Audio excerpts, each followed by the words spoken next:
you don't have a problem because there's this in the contract, or you do have a problem because you left this blank, or you filled in the wrong thing here. So that's why I think contracts are so critical, to be able to serve people well. At least from the outside looking in, it seems like a lot of your focus now, at least in some of the courses you teach, have been on the contract side.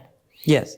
I think that the contract is the most important thing to know about, because that's what really that's what's going to make a difference to people. And so knowledge of the contract and how to really do a CMA, pricing. Those are the two most important things for any agent.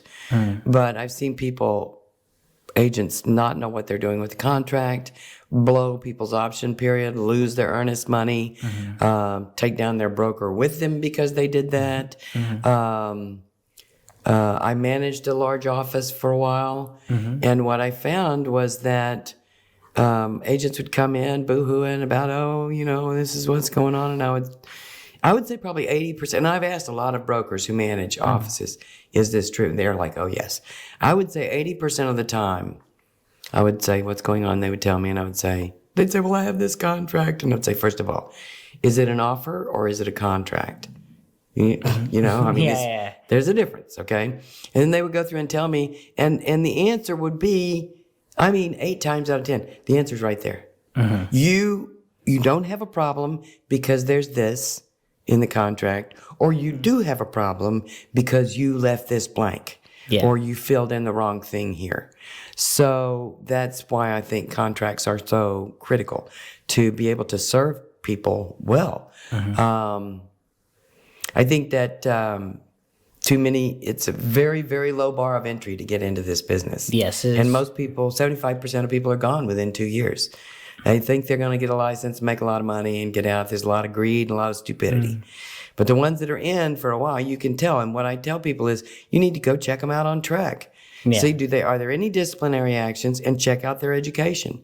Good realtors are not just doing 18 hours every 2 years. Good realtors are out there trying to take more classes to learn about CMAs, more classes to learn about working with investors and the particular anomalies of working with that type of client, taking classes on how to market for sale.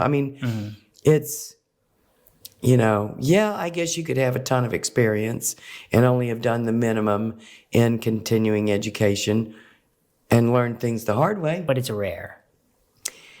I don't want to say that a 20-year realtor doesn't know what they're doing, although I will say they are some of them are some of the worst. Oh yeah, they have sometimes some of the biggest culprits and make the biggest mistakes because they're not keeping up. They're sure they know. Yeah, that's when they're not teachable. They're not open to learning new ways or anything like that. So, okay.